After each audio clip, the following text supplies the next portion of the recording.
Well, tonight on Debate Amongst Friends, celebrating our 30th episode, going to talk about some NBA, NFL, and WWE action in style, starting now.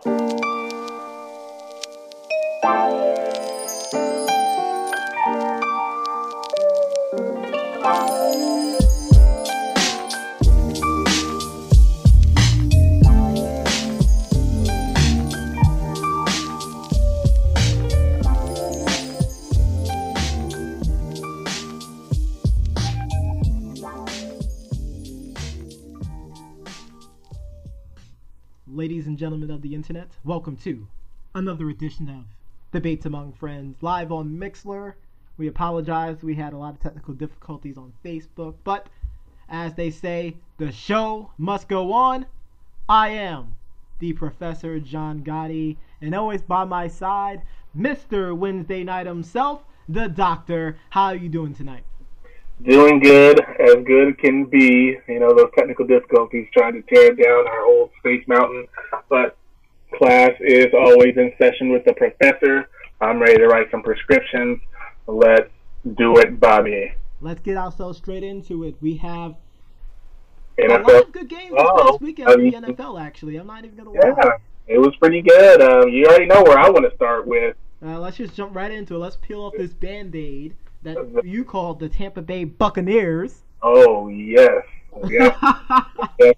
Can I just tell you how thankful I was that the defense came to play this weekend? They came to play. They was eating them alive. Yes, I mean, and, in the beginning, I said to myself, a lot of people are going to say that the Seahawks offense struggled. But I really think the defense really showed up to play in that particular game. They really showed up. Really did win that game.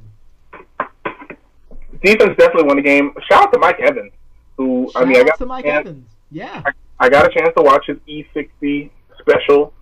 Really great story. Again, if you haven't got a chance, E60 does a great job with some of these series. They're only about 15 to 16 minutes on YouTube. But Evans' story, pretty heartfelt. Lost his dad pretty young. Great story. And, those are the kind of stories you hope people overcome all the odds and they go forward and just continue to be successful. And I was pretty happy that, he's really doing a great job, which led into another debate over Thanksgiving. As the Steelers played the Colts, someone told me, not Chelsea, but someone else told me that Antonio Brown was all-around better receiver than Mike Evans, and I had to disagree wholeheartedly because I feel like when you're fast, you should be able to run away from people, but it takes a real wide receiver to play and run the tough routes, take the tough balls, like the Calvin Johnsons, the Randy Mosses, T.O., the Michael Irvins, those guys that are tough and they'll go up and get the ball. Those are the receivers that I've always admired more. Marvin Harrison was more of the route runner, but he's also somebody that can go up and get the ball. I agree. But I guess that's where, and of course we can transition right to the Cowboys. I feel like Dez Bryant hasn't matured as of yet. I can agree with that. Sometimes he goes up and gets the ball, but if you notice, when the game is on the line, it always seems as though he drops the ball in some way or another. Wait, are you trying to say that literally and figuratively? Because that would be controversial. I'm just saying. I mean, when you look at it, there was the catch that was, but wasn't. I mean, I'm just saying. All I'm saying is, and we do have to invite a certain guy by the name of Five here to debate against the Doctor, because this has been ongoing, the debate about whether or not Dez Bryant is a top 5 receiver in the league. And I mean, he made some compelling arguments one day, but I'll definitely be excited to do it one day with him. Hopefully we can go ahead and get that scheduled in the near future. But this isn't Cowboys radio, so of course we must move on with Week 12. Vikings and Lions.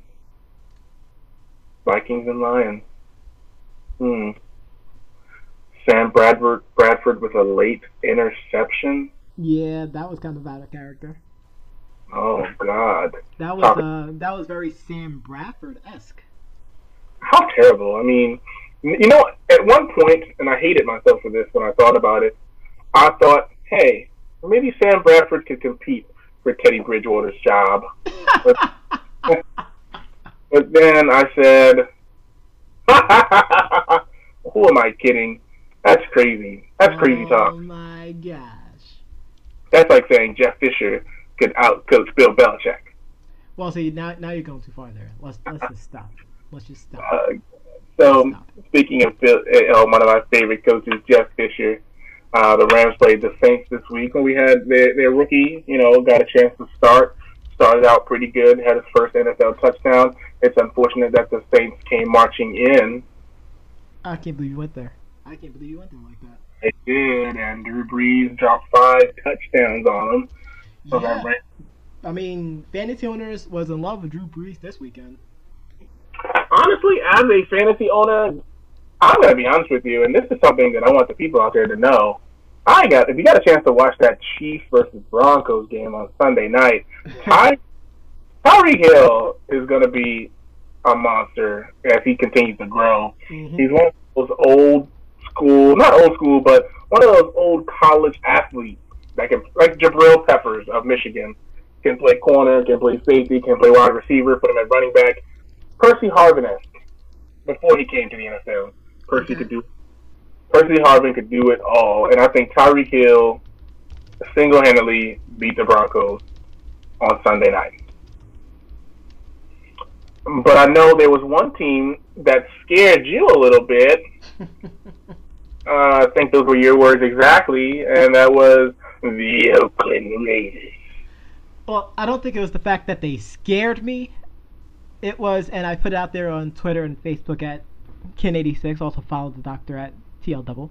I said, dang, Oakland, you scary. That is exactly what you said, actually, verbatim.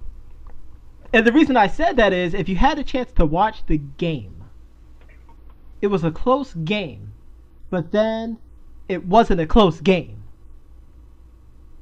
It showed the poise of Derek Carr. It showed their running backs, doing what they need to do. Those receivers, are you kidding me?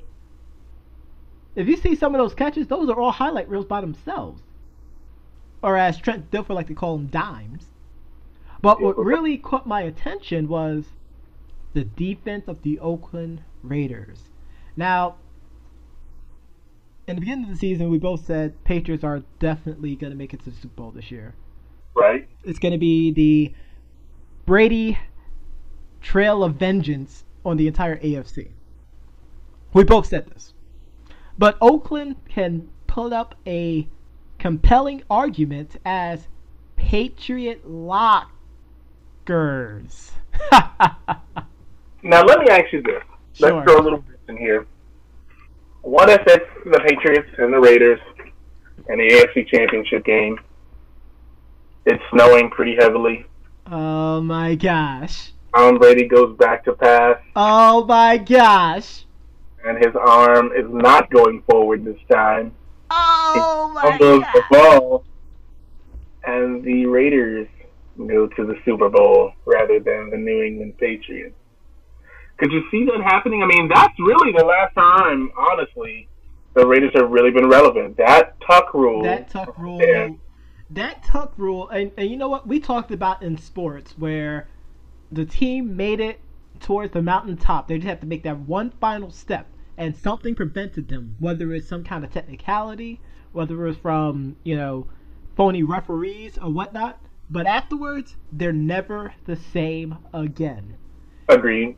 If the Oakland Raiders met the New England Patriots, or the Tom Brady Patriots, as we like to call it here at Debates Among Friends, at the AFC Championship, Debates Among Friends will be rooting for the Oakland Raiders because it's a heck of a story this year. A heck of a story. It is about something. Because you think about it, and somebody mentioned here over Thanksgiving, are the Raiders a lock to move to Las Vegas? And I You know what? J5 asked me that many a times, actually. I mean, because you think about it, I mean, clearly, if they're winning, the Oakland Raiders might simply say, or the city of Oakland might say, hey, whoa, we'll build you that new stadium. We'll build you anything you want, as long as you don't tear down our old Space Mountain down. Here's what I told J5 when he asked me this very question. And I'm so glad that you asked this question. By the way, shout out to J5 out there. J5. Even if they don't make it to the Super Bowl, if they make it to the AFC title game, they're not going anywhere. I don't know. I mean, honestly, I still don't know. Here's why. You have all this momentum, and if you lose it at the very... Let's say they lost by a field goal. Mm-hmm. They put the Patriots on their heels. What sense does it make to go to a brand new city, having all these distractions, that can necessarily hurt the team going forward? Because we're talking not 1 year, not 2 years, not 4 or 5, potentially for the next decade, a la the LA Rams, who's probably going to give your boy Jeff Fisher a 20-year extension. Oh my God. So terrible. So terrible. But it doesn't make logical sense. It doesn't make football sense. Yes, it's a bigger market, but it's a bigger fan base in Oakland. Mm-hmm. They're not gonna let them leave with their tails tucked between their legs like a bunch of cowards. Especially if they make it there. If they make it there, they're making the playoffs. Can I be honest though? Like, I really don't understand why the Raiders are moving anyway. I don't really understand why the Chargers would move. The only two teams that I would personally move if I had control of the league would be the Jacksonville Jaguars and potentially have the Cleveland Browns get. I mean, because last time Cleveland Browns left Cleveland, they went to Baltimore and they won the championship. They've been to the Super Bowl. I mean, they've been to the playoffs. They built 3 teams. Maybe it's just time to move on from Cleveland. Yeah. And it goes to something else that we mentioned about how much we at the Base Among Friends love the city of Cleveland. Sure. Love Cleveland. And we're saying this highly sarcastically, folks out there, so... Of course. But of course. If they was to leave, that's one small monkey off our backs when it comes to what we dislike about Cleveland. Think about it like this. If the Cleveland Browns left Cleveland, whose jersey are they going to burn? Let's be honest. They're not going to burn anyone's jersey. Probably Johnny Manziel because, he couldn't keep himself clean enough to actually stay on the field. But no one. Because they have themselves to blame. Who are they going to burn? RG3? RG3's been hurt. He hasn't been good since halfway through his second season. I'm sorry. He's sorry. Oh, he went there. He said it. I'm sorry. He's sorry. Uh-oh. Don't sit there and try to blame the guy that you decided to sign who has so many injuries already, thinking that he's going to be some kind of messiah. Don't do that. They really should have just drafted the quarterback, started fresh. Like, there's no point of taking a veteran who clearly hasn't proven himself, unless it's somebody. Well, I'd answer my own question. Okay, I was about to say. Proven, but I can see if you're taking a shot on a younger quarterback who hasn't had his opportunity yet. So, like, let's say if the Cleveland Browns said, you know what, we're going to send a 3rd or 4th round pick to, let's say, the Tampa Bay Buccaneers for Mike Glennon, or, send a pick and try to trade for Brock Osweiler before he decided to leave, the Broncos last year, or which would have been a great move. Or they send 2 draft picks to New England for Garoppolo. Or Garoppolo. Which could be a heck of a trade because absolutely you can at least do a 1-year deal with him because all Patriot backups to Tom Brady has only 1 good year in the team that they go to, and after that they become mediocre. So why not catch lightning in a bottle and have it for 1 year? You make the playoffs. That's more green in your pocket.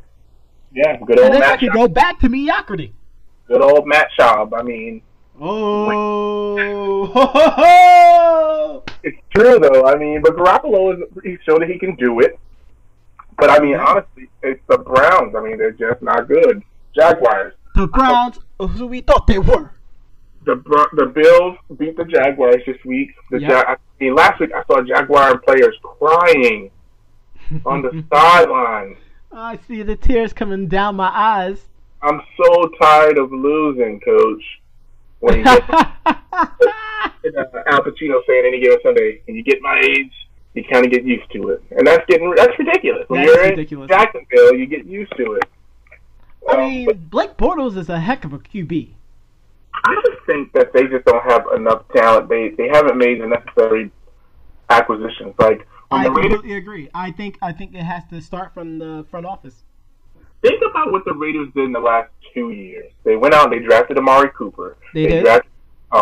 They signed some key offensive linemen. They drafted some key offensive linemen. They did. Then, this offseason, they went out. They picked up Aldon Smith, knowing that he can't stay clean. They have Khalil Mack. They went out and they got some corners. They went out and got some linebackers. So they got linebackers from Seattle. Exactly. You get people who are successful and can play in your system. Yes. And now you develop a system that works. Jack Del Rio, same coach that was in Jacksonville, is not doing anything different. Might have changed his hair a little bit. Well, the California sun and all that. That's it. That's all he did. Change his hair. I think coaching the Broncos gave him a little more swag. I mean, but I don't think he's the same coach. He hasn't changed, and hopefully this is one of those situations where, hey, we're going to see the Raiders, we're going to see the Chiefs, we're going to see the Broncos really battle it out for that, that playoff. That's really it. That's the playoffs right there. Chiefs, Broncos, Raiders, Patriots. Basically. I mean, that's the playoff. That's it. I mean, no disrespect to the Steelers and Ravens, but I don't see those teams beating any of those 4 teams. I mean, if the Giants manage to beat the Steelers, and they have a pretty high probability to win. Yeah. They have a pretty high probability to win. Mm-hmm. It says a lot of bad things about the Steelers going forward the rest of the season. I'm just saying. Somebody mentioned that too. The Steelers needed the Ravens to lose, and of course the Ravens are number 1. But the Ravens aren't beating the Broncos. They're not beating. The only team that's questionable is the Chiefs. Yes, because Chiefs got smacked up by you Buccaneers. I mean, yes, that did happen. I mean, that's not where I was going with this, but that's where I was going with it. You made a good point. And we took the Raiders to the limit. I mean, the Broncos really didn't beat us to the fourth quarter. We beat the Chiefs. Yep. We go on to play the Chargers this week, so we're going to see how we finish with this AFC. Go Chargers, go. Mm-hmm. So we're going to see, but I know we got to move on to some basketball. But I mean, any final thoughts about this particular week? I mean, we got some key matchups next week. As I mentioned, the Bucks play the Chargers. I guess I have one question. How do you feel about these really, really poopy Thursday and Monday night games? Some Monday night games are actually really good, but these Thursday night games are just poop. Like, what are your thoughts on that? Yeah, somebody mentioned, and this particular week, tomorrow, the Cowboys play the Vikings. That goes back to that conversation we had about strength of schedule. Yep. We had that conversation. I didn't forget about that. I'm not going to. But a lot of teams that are struggling aren't on the higher end of the hardest schedule, which is really, really shocking. But some of the teams that are struggling are on that highest difficulty level, in which I was pretty excited about the Bucks being kind of middle of the pack and being so successful. Although one team in particular is number 4 as far as the weakest strength of schedule, but And how about those Cowboys? About them Cowboys. And we're going to move on from the Cowboys. There you go. But that's it, though. But I think Thursday night games, I mean, obviously, I like football. So Thursday, if I can get football early to kind of break in between, Monday through Sunday, I like it. I think that, obviously you got to think about the matchups, and they probably do. You think about it, the Vikings were a pretty good team last year. You think Teddy Bridgewater is going to be there. Now he's not. Now we have to watch Teddy Bridgewater and AP. Right. Think about it. This matchup probably would have been great for Thursday Night Football. Last year, think about it. This year, Vikings-Lions on Thursday for Thanksgiving. You're thinking, hey, Calvin Johnson's going to be there. Saints and Panthers, usually two of the top teams of the NFC South. Yeah. You think they're going to be there. Clearly, the Ravens and Browns before that, they weren't really thinking about that. But you get what I'm saying. I mean, you think you don't know what's going to happen, and it's one of those situations where, hey, now we have to go and think, I mean, what do we do here? So next week we get the Chiefs and Raiders. I think that's going to be a great game. I think that's going to be a pretty good game. Houston's been playing some pretty okay defense the past couple of weeks. Yeah, so I mean, I think that we're going to be quite okay. I mean, but I like the games. Monday night's been pretty good. I mean, yeah. Monday Night Football has always been kind of up in the air. You know, you just never know what you're going to get. Although it seems like I keep seeing the Bears for some reason all the time, but... Yeah, and the Bears are who we thought they were. We're going to move on to basketball right now. Now, going to basketball, can I just start out with saying, because I know we were going to talk about the Cavaliers and King LeBron James. I know you think LeBron James Cavaliers, yes. But can I say how excited I am, and I told somebody this the other day, how excited I am to see Joel Embiid actually be on the court playing basketball, not practicing. Nope. Don't want to talk about practicing, Philly, but actually playing basketball. He is already my NBA Most Improved Player this year. I mean, he's going to probably win Rookie of the Year, because I think this would technically be his rookie year. Nope. He played before? No, but he's already on the roster already. They don't count. They don't count it that way. Oh, we're about to check. I'm about to check it right now. Because if you don't play, you don't become a rookie until you actually play in the NBA. I know that for sure. But I will say, actually, Nerlens Noel is actually in the D League right now, coming back from injury too. Oh, that, and I saw that they were. I mean, of course, considering trading him, you know, it's really, really interesting player because it's like, you know, he's solid defensively. You know what? You are completely right. He is now considered a rookie, so he'll be Rookie of the Year. WTF? Because even Andrew Harrison is considered a rookie, and I think he was actually on it. He might have been on a roster. I think you have to actually play, and that's where it gets kind of weird. Yeah, that's kind of dicey, but whatever. Yeah. I'm okay with that. But I like the fact that he's healthy, he's playing. He's going to really reestablish the land of the bigs with Anthony Davis. Which I'm totally fine with. I love it. When I watch him play, and this is going to put a tear to the eye of the doctor, I see the dream as he is playing. He has some tremendous footwork. You went dream with it. Wow. I mean, I can't even sugarcoat it. Like, this guy is good. Yeah, he's pretty good. He's got the mid-range jumper that I really, really like. He's got the height. I think he's got some of the moves that really move him. He sets you up. And then you're on cloud nine. I'm sexy. I was just saying, I think that he's going to be really, really good. Carl Anthony Towns, Anthony Davis. And I even said this the other day at work. I'm looking forward, and I hope the LeBron Maniacs don't try to attack me as I'm sitting here talking into my microphone that's definitely not plugged in. Whatever. The LeBron Maniacs, new technology here. I got the microphone. It's not even plugged in. Oh, God. Dr. Plus. They're already trying to sabotage you. Yeah, it's ridiculous. All show. But I'm looking forward to when LeBron James retires. Same here. Yeah, I think the game will be better. I'm kind of done with him, which is kind of weird because people was already tired of Steph Curry being in the NBA Finals, but he was only there once, so that was kind of weird. The fact that he's been to 6 straight flipping finals, and we're talking about LeBron James. Yeah, Lebanon.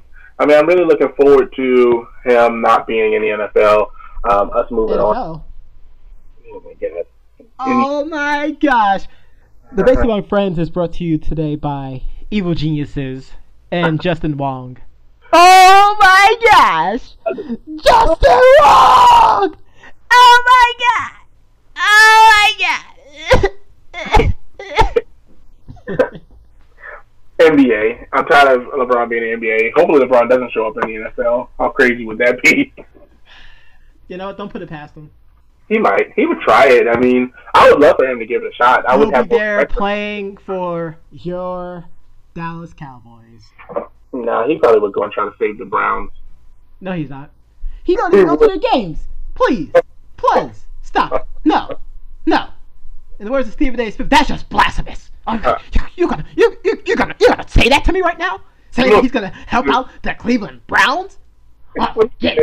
He did show up to the Buckeyes game. I know that for sure. Yeah, he showed up to the Buckeyes game. He showed up to the Rams game.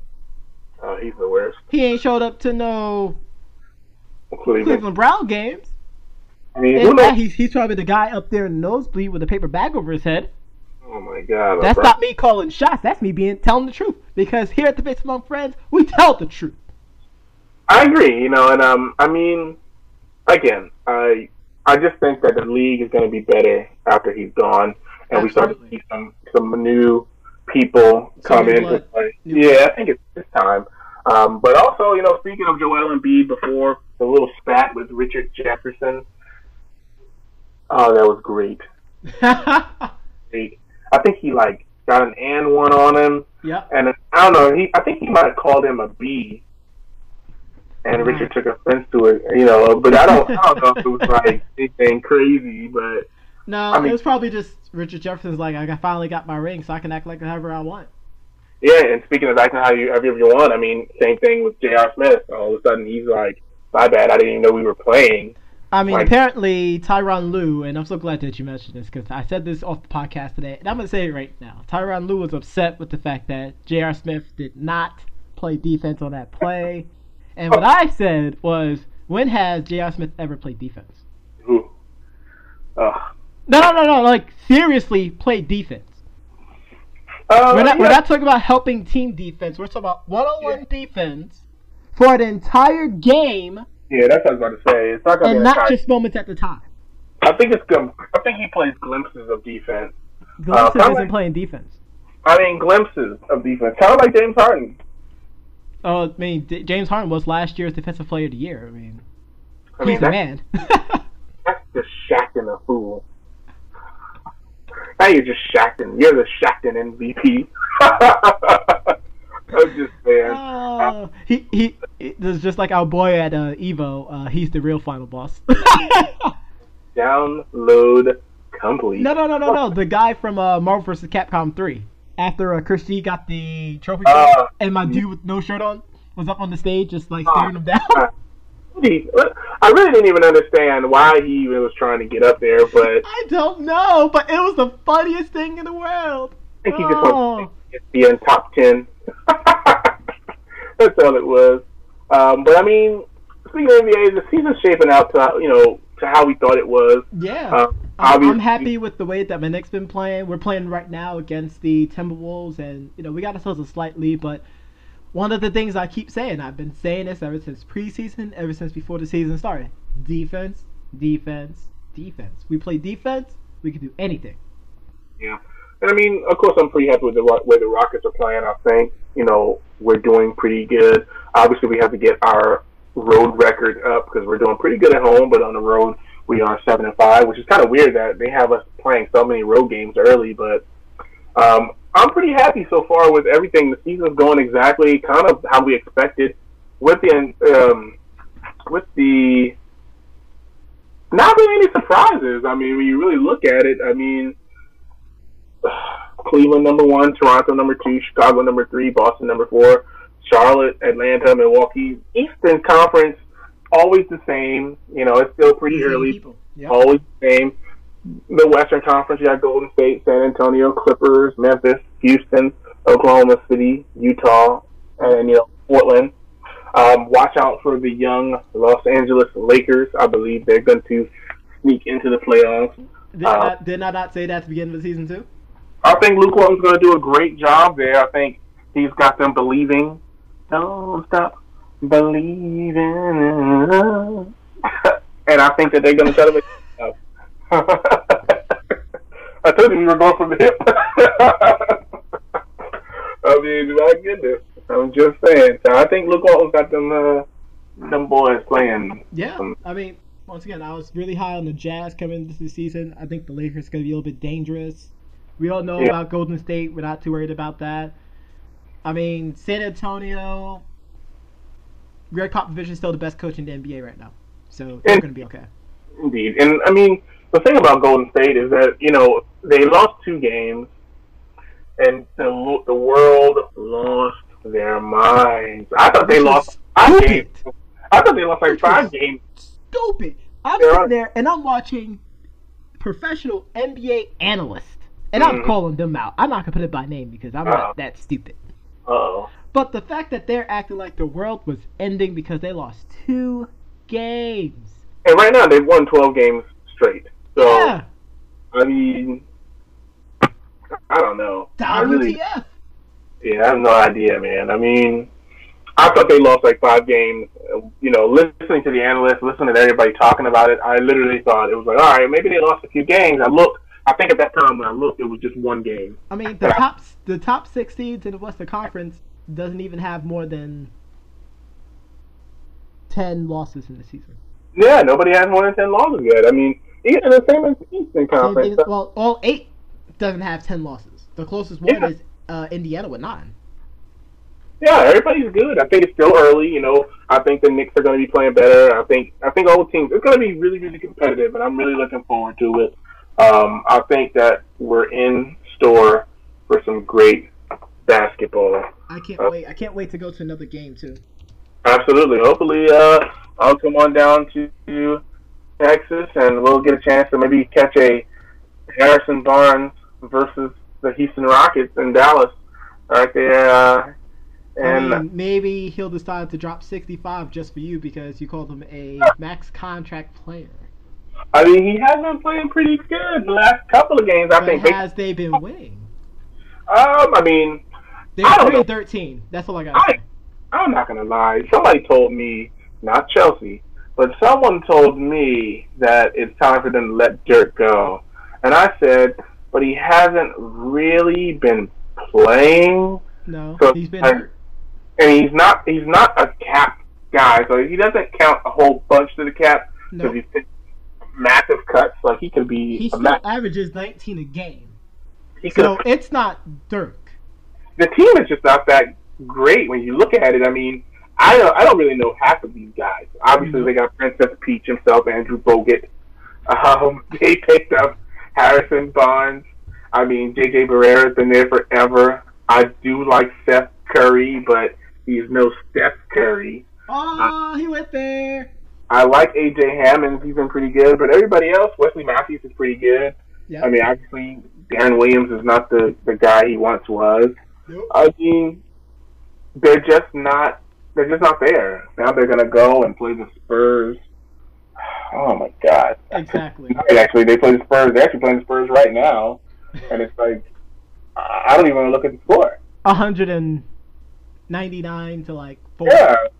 It's like one of those high school games we used to watch. We used to attend back in Jersey City. I mean, it's like, so I'm looking at it. I think that they're actually up by 1. Oh, thank God! Thank God. The Knicks are up by 8. Here is your weekly NBA breaking news of the scores. The San Antonio Spurs is down 14-15 in the first quarter with 3:13 left in the first quarter. The New York Knicks are up 48-40, 5:45 left in the second quarter. The Washington Wizards is down 35-46 in the second quarter, 5:54 left in that half. The Chicago Bulls lead the LA Lakers by 3, 37-34, 6:22 left in the second quarter. The Memphis Grizzlies have a 2-point lead, 55-57 against the Toronto Raptors at halftime, and the Boston Celtics trail the Detroit Pistons 70-63. 7:55 left in the third quarter. So, I mean, we'll see what happens with the Mavericks. Obviously, they're going to have to go into rebuild mode. Hopefully they stop swinging and missing, because Mark Cuban has been missing terribly. Oh, my goodness. So what you're trying to tell me is, and I'm going to put an analogy for everyone to understand. For those who watched the movie Creed, the Dallas Mavericks is Creed throwing those wild haymakers, getting them ducked underneath, and getting rocked. as we talk about rebuilding, just got a report from the Bleacher app here. Shout out to Bleacher. I don't know if the people remember, but former Baylor Bears. Oh, yes. I know who you're talking about. Isaiah Austin has been cleared to play basketball. Which, it would be interesting to see what happens. That's phenomenal. I mean, that's an incredible story. Hopefully we don't have to worry about any draft or any, controversy around him, going to a team that doesn't use his talent, or somehow he gets to a team that, I don't know, just uses him for publicity, like the Brooklyn Nets. Because they would do something like that, especially trying to trade Brook Lopez. Which, trade him to the Knicks, please. You said trade him where? To the Knicks. For who? Joakim Noah. Wow. You're getting rid of the Noah. You're on the, hey, let's get rid of Noah train already? No, I'm just saying, if I'm an NBA executive, I would make that happen. You think Brook would play better defense than Joakim Noah? I think Brook can give us at least 15 points a game, and we'd have an actual three-headed monster. Actually, a four-headed monster. I was going to say, do you really need more points, though? Your claim was... But he can play better defense, give us a lot more blocks. We don't have to worry about him getting into foul trouble. Are you saying Joakim Noah gets into foul trouble right now? I'm just saying that Joakim Noah sometimes give up on certain plays, but he also has a lot of fire. Did you say he doesn't give 100%? I'm saying he gives about 85 for the most part. Oh, wow. My God. I never would have known that he takes plays off. I'm not saying that he does, but I'm not saying that he does not. I mean, if he doesn't give 100%, that means he's taking plays off. Hey. You heard it here, folks. You heard it here at Debates Among Friends. But we're going to shift gears right now and go into the WWE and talk about some of the things that's happened. And the biggest thing that happened this week, we have ourselves, and I'm going to do my best Howard Finkel impression, and new WWE Raw Women's Champion, the Boss, Sasha Banks. I have to wonder what they're thinking about changing the storyline over and over and over. I don't even know what the storyline is anymore. Yeah, like I'm trying to figure out why they keep doing this. Like, what's the purpose of them, especially dropping the belt on national TV? On free TV. Yeah, on free TV. When you have... For the second time. For the second time. I mean, I just don't even understand why they're even doing this. And I think I pitched the idea off the podcast in which I said it would be smart of them to have a women's battle royal at the Royal Rumble, because I felt like, hey, this is the only way to keep them from having another title match. And in a sense, kind of making it to a point where, hey, we're tired of seeing Sasha versus Charlotte. We want to see something different. It's going to get oversaturated after a while. It's already oversaturated. They fought each other for the title like 8 times already. And that's getting ridiculous. And each time that the belt changes hands, it's like, why are we even doing this? Like, what's the point of having a women's title belt if you're basically telling us that neither one of these women are really set to lead the women's revolution? I mean, we can't even put air quotes around that anymore. Is there really a women's revolution? Let's just be honest here. I don't know what's happening with the women's division. Because it looked like they made 5 steps forward and then they take 15 steps back. And I think it's with creative. I think the way they write the shows, the way they write these storylines, it leaves us kind of questioning what direction they're going with. It's like, I mean, I feel like you almost fell asleep on the women's division just now. I did fall asleep with the women's division. And even the SmackDown women's division is And you were pretty pumped about the champ over there. You're pretty pumped about I was. And I'm like, okay, this is going to be great. They're going to finally give more people chances. Mm-hmm. Becky Lynch really hasn't defended her title. The Raw women's title keeps getting keeps changing hands like he's back in the Attitude Era with the heavyweight championship. Yeah, it's like literally just bouncing around like a little ball. Like all that is getting ready for Bayley to take over. Even the NXT Women's Championship isn't all that flair.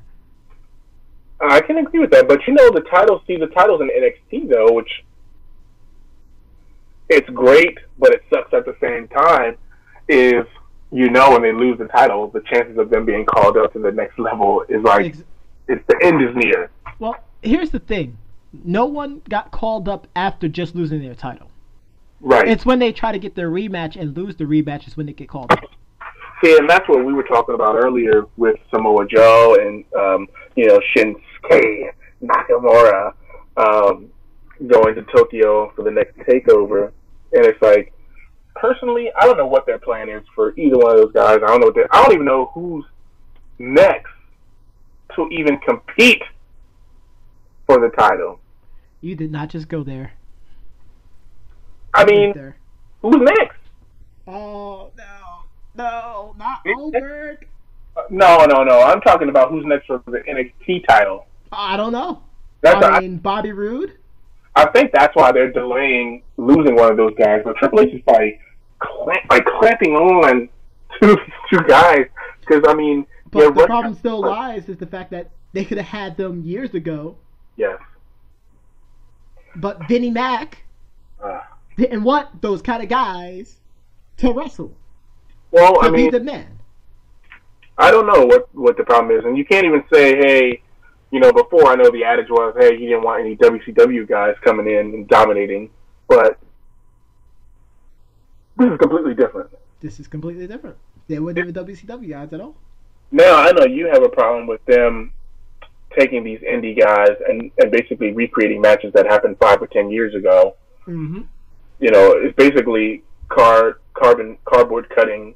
Yep, carbon copying. Yeah, it's like we're not even going to write this story over. You're going to say the same thing you said 10 years ago. It's lazy. Yeah, it's pretty lazy. It's completely lazy. I'm like, okay, yeah, we have, freaking AJ Styles versus Seth Rollins. Well, I can go onto YouTube and find the same match. Mm-hmm. And it'd be literally frame for frame the same things. Same thing with the Cruiserweight division.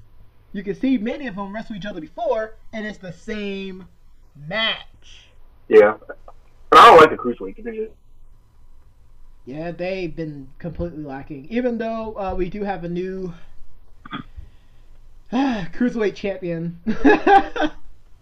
Thank God. Rich Swann, I guess we got one. We have us champion, I guess. I don't really care too much about that. Speaking of us and potential sellouts, the New Day Uh-oh. is closing in on Demolition's Tag Team Championship record. How many days are we talking? I don't care. I really don't. I think on Monday they said it's like 15 days. Mm. But they had to wrestle on Monday against the Club. What's his the name? Bullet Club. Old. Or just Gallows and Anderson. Old. And it's the same match again. But Xavier Woods was wrestling as part of the New Day. Mm. And I guess they was hearing the people on Twitter. They was hearing the two of us on Debates Among Friends. They heard about the pattern that whenever Xavier Woods was to wrestle with the New Day, he's always the fall guy. He won 2 straight matches for the New Day. Mm. Not 2 straight, but the 2 that he was in. He got the pin. Did he do an actual move or? No. This one was a roll up, and he pulled on the tights. Yeah. See, that's. Yeah, that's pink and black trunks. That's pink and black trunks. Because he's a pretty quality guy. He's had some run in the indies. He knows how to wrestle. He wrestled in TNA. He was pretty good. He was the tag team champion with our boy Jay Lethal. Consequences Creed. Can you imagine if Jay Lethal finally made it over? I doubt he comes over because I don't want to see him get buried anywhere. But see, that's why I don't want him to come, because he's going to get buried. Yeah. He's not going to get pushed to that main event caliber star, and they're not going to want that kind of wrestler to be the champion unless it's on SmackDown for like a month. Right. And I mean, I think he's no transition champion. He brought Ring of Honor back. He really did. But when you think about it, though, honestly, most likely, very unfortunately, but give it 5 years, and Jay Lethal, unfortunately, may be in the WWE. When he's done proving everything he can, traveling all over the place, they might call him and say, all right, Jay, you built this reputation. I want you to come just finish out your last couple of years here in the WWE. And we just... That's just wasted potential. Yeah, we get to see a older Lethal Injection. That's just wasted potential, though. But speaking of wasted potential, the Wyatts plus Randy Orton will now be faced off against the unorthodox team of Rhino and Heath Slater for the SmackDown Tag Team Championship. Do you think they did this wrong with the American Alpha? Yes, completely and utterly wrong. This is the second time they messed up a good title match. They did, because I mean, I like American Alpha. I like their suplexes. I like their finishing move is pretty catchy. I like their energy. Yep. But here we are. Jason Gordon, Chad Gable. I mean, they're over with the fans. I mean, and it started with them in NXT. They got over, and it hasn't died down. But the problem is they're not getting those chances. It's the same repeating pattern over and over and over again. And this is what I will say. Got to be happy that the Usos aren't out there. I mean, small victories, of course. God, you got to be happy the Usos aren't out there. Let's take that small victory. Don't be surprised they end up being back in the tag team picture anyway. Don't be too surprised. I think it's really time for them to go singles competition, honestly. I think it's just time for them just to go away. Oh, wow. How about that? I thought they'll go away. I think Jimmy will turn on Jay, or Jay will turn on Jimmy, and bye-bye! They'll break up, a la the Hardy Boys. Jeff will go on to be great. Who's the Marty Jannetty of the group? I don't know, actually. Because Matt Hardy has resurrected his career. He did. I think Jay and I think they can do this. I think they can go single and be fine. Well, it's just, unfortunately, there's no titles for them to actually go after because let's just move on, because whenever we talk about the Usos, my stomach starts hurting and it makes me want to poop. It makes you want to say, ooh, well. But let's get to our last two subjects, because we're starting to run low on time. The two heavyweight championship storylines, all lack thereof. Oh, suck. Yeah, that's it. Show's over.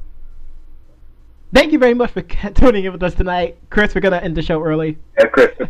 Turn out the light, Chris. Turn off the lights. Turn them off! But we're going to leave you. You have anything else to say before we go to our track tonight? Because I have nothing to say about the heavyweight title. The world and universal title picture. We can't say heavyweight. It's all dumb. It's all dumb. I'm looking forward to Evo next year. Evo, they're going back to Las Vegas. Can't wait. That's more exciting than anything the WWE heavyweight title can produce. Yeah. Right now. I'm down for it. We got Capcom. The Capcom Pro Cup. The actual championship is happening this weekend. I will be watching it on Twitch. Mm-hmm. So I'll most likely be busy, unfortunately, for many people. Infiltration will be there. He's actually tweeted out earlier today that he's actually flying towards there. I actually forgot where it's at, but I'm looking forward to it. It's going to be a heck of an event. We will be live again on ESPN2 on Sunday, so tune in there, everyone. And once again, follow myself at Ken86. TL Double. There we go. And we'll catch you again next week. Our track tonight is from Step Brothers from their album Lord Steppington. The title is See the Rich Man Play. It's a pretty dope track. And thank you very much for tuning in tonight. I am once again Professor John Gotti. And I'm Mr. Wednesday Night, the Doctor. And this is Debates Among Friends. Thanks for watching. Peace and love. Like a shotgun.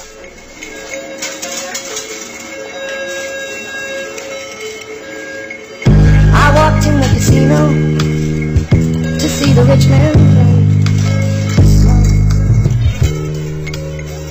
To see the rich man play.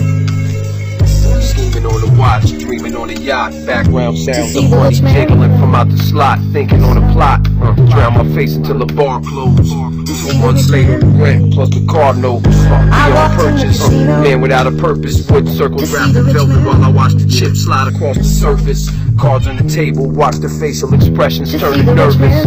All I want is a taste. Got dealt a 9 and doubled down, all I need is an ace. Seems like the bottom of the bucket is my home base. Born to lose while I watch the work circle in the room. Bitches pass, I get a whiff of the perfume. It's like I'm laying with my back on the street. A little runner get me back on my feet. Sit at the table, put me back on my seat. Digging in my pocket, all I felt was my jeans. How I painted, didn't like Dawn Pig. I was slumming and my love is tainted. The edges rough and covered up when I frame it basic. I caught a dream and others chase it.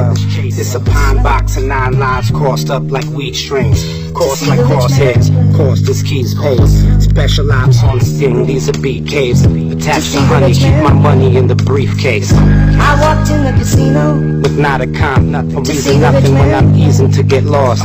Seasons nothing when I'm feeling grim. Peepers, they dealing him, knowing I am not yet lost. It's a feeling I do not get often when it adds up. Coughing when they roll their dice low when I am bad luck. In Vegas too, playing Miles Davis, bitches brew. Same day, but the wish is new. The life of a gambler. I play my hand with candor, tip the Vic dancing, let the cancer kiss the tarantula, switch the pepper, it's banter, glitz and glamour with the Fisker. No need to shift the phantom, the tandem, male enhancement, the sex is tantric, perfect the gambit, protect the king, play the harem, it's heaven. Roll the 7 with discretion, impressive. The necklace, make the peasant toss the lettuce with the French dressing. I walked in the casino to add the jet to the collection, fresh glass, the nectar, the refreshment. Pop the mescaline in like a breath mint, benevolence. Diamond elements, $1 million rhetoric. Remy Martin spill on the carpet. Twist pelicans and press garments. Triple lemons, Prince Charming. The firearm it discharges. I paid the lawyer, beat the charges. The energy is harnessed, regardless. I walked in the casino Why? to see the rich man.